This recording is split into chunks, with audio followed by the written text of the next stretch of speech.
Hello students, आज तारीख 24 अक्टूबर 2024 में जितने भी एक्सपेक्टेड क्वेश्चंस हैं जो कि करंट अफेयर से आ सकते हैं उन क्वेश्चंस की हम प्रैक्टिस करेंगे।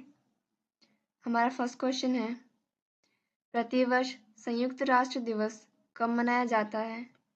तो संयुक्त राष्ट्र दिवस जो है 24 अक्टूबर को मनाया जाता है। इसकी जो स्थापना की गई थी वो 1945 को की गई थी और इसकी शुरुआत जो गई थी उसको संयुक्त राष्ट्र दिवस मनाने की वो 24 अक्टूबर 1973 को की गई थी। इसमें जो है कुल 51 देश शामिल हैं और इसमें जो है 51 देश में जो है पोलैंड ने इस एग्रीमेंट पर साइन नहीं किए हैं। इसका जो श्रेय जाता है वो डॉक्टर रूजवेल्ट को जाता है, क्योंकि डॉक्टर रूजवेल्ट ने ही इसको इसके बारे में ज़्यादा सोचा था। इसका जो मुख्यालय है वो न्यूयॉर्क मैनहट्टन में स्थित है। इसके कुल 6 अंग हैं। पोलैंड की राजधानी वारसा है और यहाँ की मुद्रा ज़्लोटी है। संयुक्त राष्ट्र संघ के पहले महासचिव कौन थे? तो संयुक्त राष्ट्र संघ के पहले महासचिव ट्रिग्वे ली थे। इनका जो संबंध है ये नॉर्वे के रहने वाले हैं। वर्तमान में संयुक्त राष्ट्र संघ के जो महासचिव हैं वो एंटोनिया हैं। संयुक्त राष्ट्र महासभा के 79वें सत्र के अध्यक्ष कौन हैं? तो संयुक्त राष्ट्र महासभा के 79वें सत्र के अध्यक्ष फ्लेमांग यंग है। विश्व की लघु संसद जो है यूएन महासभा को ही कहा जाता है, यानी कि संयुक्त राष्ट्र महासभा को ही विश्व की लघु संसद भी कहा जाता है। यूएन में भारत के स्थायी प्रतिनिधि कौन है? तो यूनाइटेड नेशंस में भारत के स्थायी प्रतिनिधि पर्वत नैनी हरीश जी हैं। संयुक्त राष्ट्र के किस अंग का मुख्यालय न्यूयॉर्क में नहीं है? तो जो है संयुक्त राष्ट्र के संघ के आईसी द हैग का जो अंग का है वो मुख्यालय न्यूयॉर्क में नहीं है। आईसी यानी कि इंटरकोर्ट का जो मुख्यालय वो न्यूयॉर्क में नहीं है। इंटरकोर्ट में जो है कुल जज 15 होते हैं और इसका कार्यकाल जो होता है वो 9 वर्ष के लिए होता है।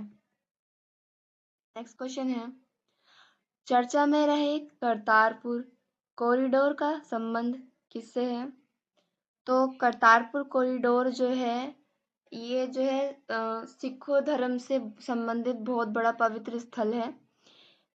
ये गुरु नानक देव जी जिन्होंने सिख धर्म का जो है उदय किया है, उनका ज़्यादातर वक्त जो है वो करतारपुर कॉरिडोर वहीं पे बीता है। तो जो करतारपुर कॉरिडोर का जो संबंध है वो गुरु नानक देव जी से है, जो कि सिख धर्म के पहले गुरु हैं। करतारपुर कॉरिडोर जो है ये एक प्रकार का समझौता है और ये समझौता तो है इंडिया और पाकिस्तान के बीच में हुआ है। ये समझौता जो हुआ था 2019 में हुआ था, 2024 तक के लिए हुआ था।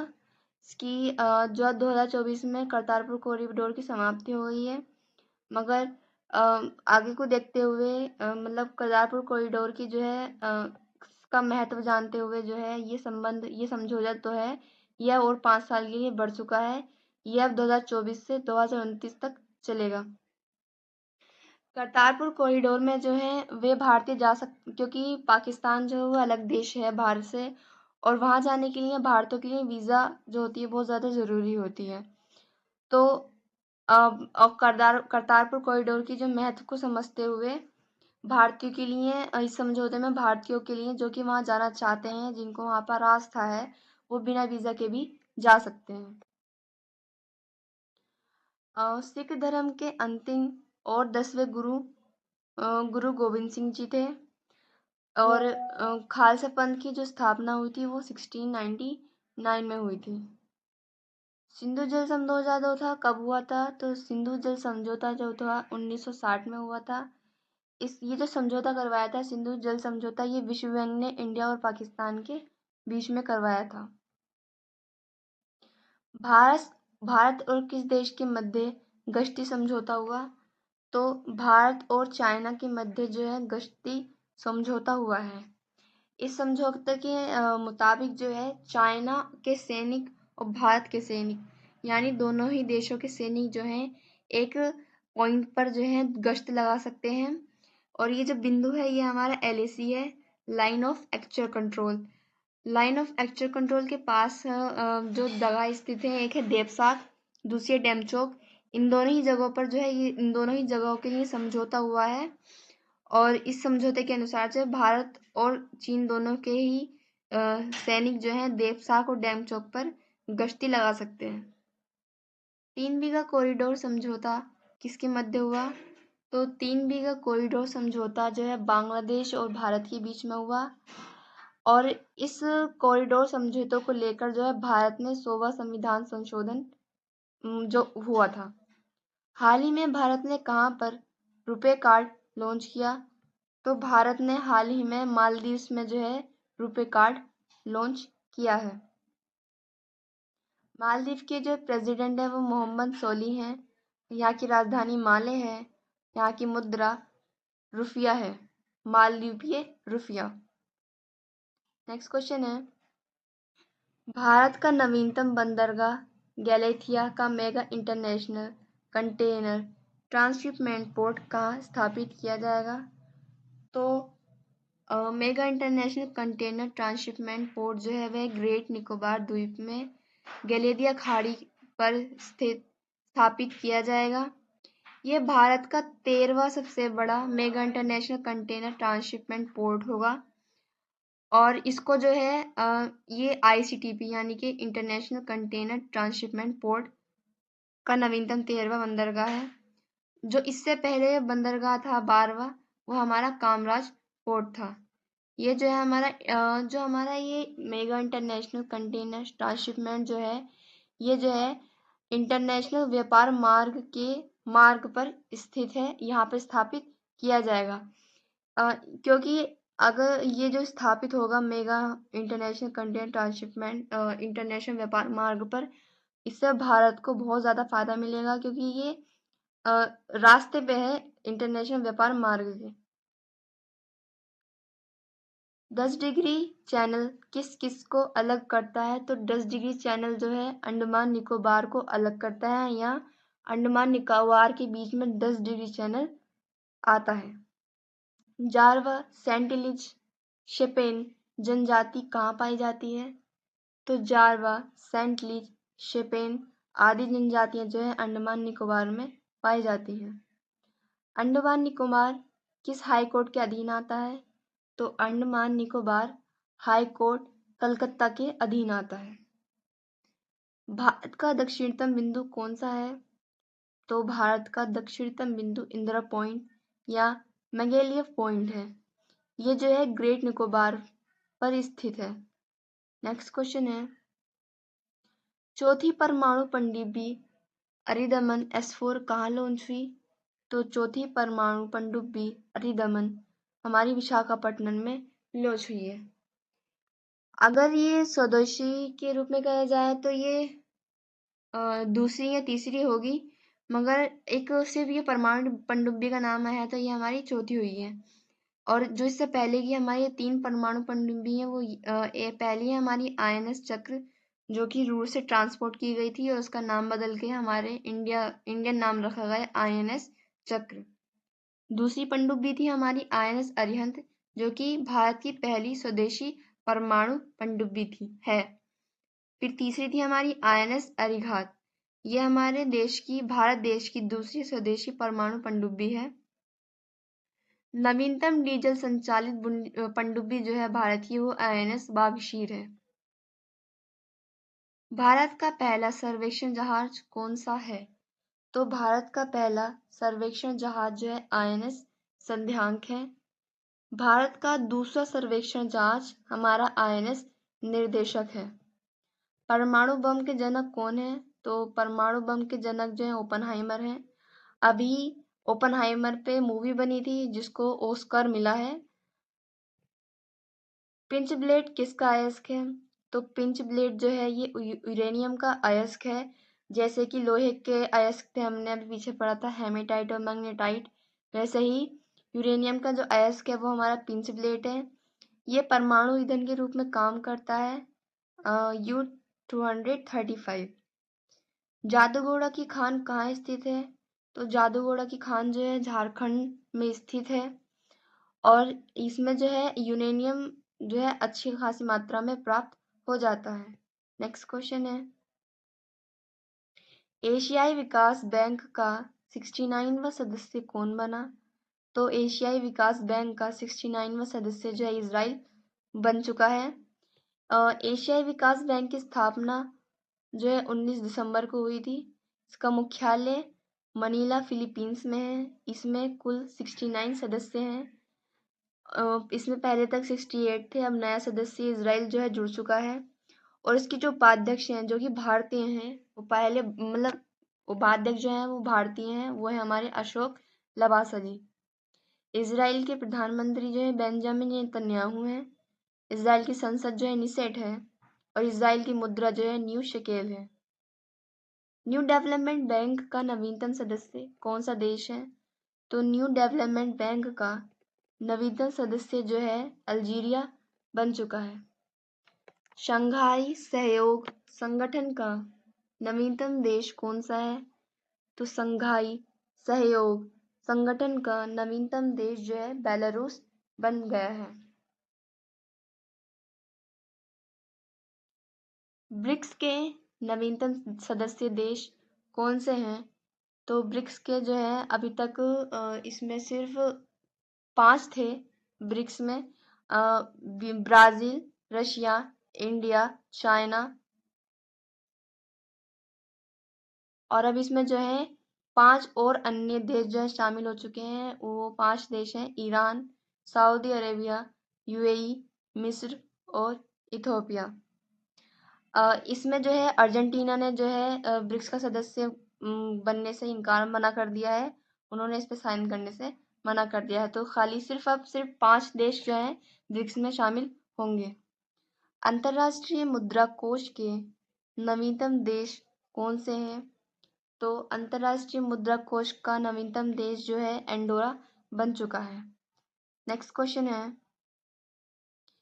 हीरो महिला इंडियन गोल्फ ओपन टूर्नामेंट कहाँ प्रारंभ हुआ? तो हीरो महिला Indian golf open tournament Gurugram Haryana में प्रारंभ हुआ है। ये जो है इस टूर्नामेंट का 16वां क्रम है। इसको गुरुग्राम होस्ट कर रहा है। इस टूर्नामेंट में जो है 31 देश शामिल होंगे और इसमें इन प्रत्येक देश और इनमें जो है 114 खिलाड़ी भी शामिल होंगे। और इस टूर्नामेंट को जीतने वाली पहली भारतीय महिला थी अदिति अशोक। दीक्षा डागर को जो है अभी जो है हाल ही में अर्जुन अवार्ड से पुरस्कृत किया गया है। राइडर कप का संबंध भी जो है वो गोल्फ से ही है। दीक्षा डावर जो है वो भी गोल्फ खेल से ही संबंधित है। पहला कॉमनवेल्थ गेम्स कहाँ आयोजित हुआ? तो पहला कॉमनवेल्थ गेम्स जो है 1930 हैमिल्टन में आयोजित हुआ था। और 2026 में जो है अभी तक इसमें 19 खेल थे। और 2026 में जो है ये घटाकर यानी कि 9 खेलों को हटाकर अब सिर्फ 10 खेल कर दिए गए हैं। जिसमें से कुछ प्रमुख है जैसे कुश्ती, बैडमिंटन, हॉकी, टेबल टेनिस, जिसमें कि भारतीय खिलाड़ी जो है महारत हासिल करे हुए हैं। तो अब जो है जब ये खेल ही हटा दिए गए हैं तो भारत के लिए ये थोड़ी परेशानी वाली बात है। उसको अपनी जो 10 खेल है इनमें अच्छी प्रैक्टिस करनी पड़ेगी। 2022 तक जो थे अब तक ये 19 खेल थे और 2022 में जो कॉमनवेल्थ हुआ था वो हमारा बर्मिंघम में हुआ था। और 2022 के कॉमनवेल्थ गेम्स में जो है भारत ने 61 पदक जीते थे और जिनमें 61 में से 31 पदक उन खेलों में जीते थे जिनको अब हटा दिया गया है, जो कि थे हमारे कुश्ती, हॉकी, बैडमिंटन, टेबल टेनिस आदि। किस वर्ष में भारत में कॉमनवेल्थ गेम्स का आयोजन हुआ था? तो वर्ष 2010 दिल्ली में भारत में कॉमनवेल्थ गेम्स का आयोजन हुआ था। 2026 कॉमनवेल्थ गेम्स का आयोजन कौन कर रहा है? या 2026 के कॉमनवेल्थ गेम्स कहाँ आयोजित होंगे? तो ये होंगे हमारे ग्लासगो में। नेक्स्ट क्वेश्चन है, global anti racism championship award 2024 की विजेता उर्मिला चौधरी का संबंध किस देश से है? तो global anti racism championship award 2024 की विजेता उर्मिला चौधरी जो है, इनका संबंध नेपाल से है। और इसको जो अवार्ड उर्मिला चौधरी को जो अवार्ड जो है दिया गया है, ये यूएसए की विदेश मंत्री एंटनी ब्लिंकन द्वारा दिया गया है। Global anti racism championship award जो है,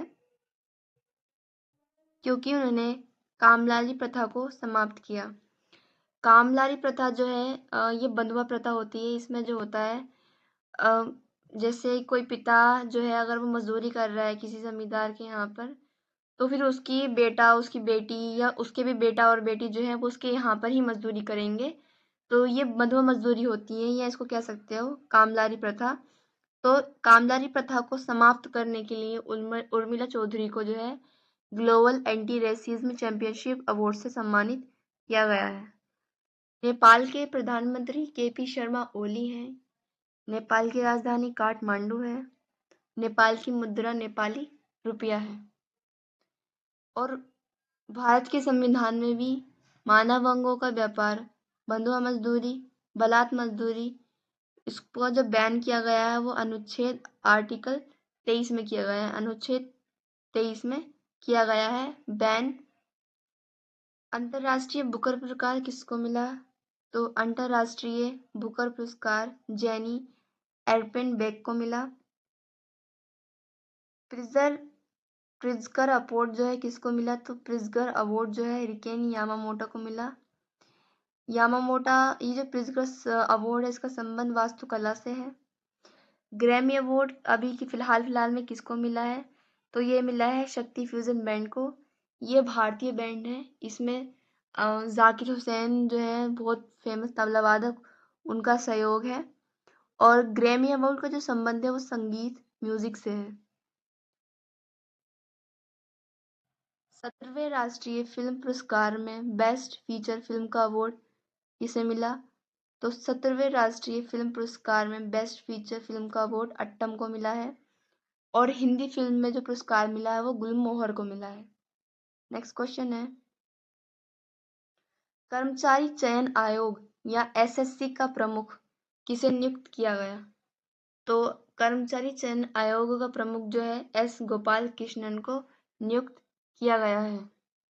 एसएससी की जो स्थापना की गई थी वो 1975 में की गई थी, मगर 1975 में इसका नाम था अधीनस्थ सेवा आयोग। और 1977 में जो है, यानी कि 1975 के 2 साल बाद जो है इसका नाम चेंज करके कर्मचारी चयन आयोग या एसएससी रखा गया। और अभी जो है एस गोपाल कृष्णन को जो नियुक्त किया गया है, ये इनको नियुक्त किया गया है राकेश रंजन जी की जगह पर एस गोपाल कृष्णन को नियुक्त किया गया है। वर्ल्ड स्टील एसोसिएशन के अध्यक्ष किसे नियुक्त किया गया है? तो वर्ल्ड स्टील एसोसिएशन के अध्यक्ष जो है टीवी नरेंद्रन को नियुक्त किया गया है। 16वें वित्त आयोग के अध्यक्ष किसको नियुक्त किया गया है? तो 16वें वित्त आयोग के अध्यक्ष जो है अरविंद पनगड़िया को नियुक्त किया गया है। बैंक ऑफ बड़ौदा के नए ब्रांड एम्बेसडर कौन है? तो बैंक ऑफ बड़ौदा के नए ब्रांड एम्बेसडर सचिन तेंदुलकर हैं। यूपीएससी के नए अध्यक्ष कौन है? तो यूपीएससी के नए अध्यक्ष प्रीति सूदन हैं। राष्ट्रीय महिला आयोग की नई अध्यक्ष किसे घोषित किया गया है? तो राष्ट्रीय महिला आयोग की नई अध्यक्ष जो है विजया राहटकर को घोषित किया गया है। हमारा नेक्स्ट क्वेश्चन है, 24वीं राष्ट्रीय पैरा तैराकी चैंपियनशिप में ओवरऑल चैंपियन कौन बना? तो 24वीं राष्ट्रीय पैरा तैराकी चैंपियनशिप में ओवरऑल चैंपियन जो है कर्नाटक बना।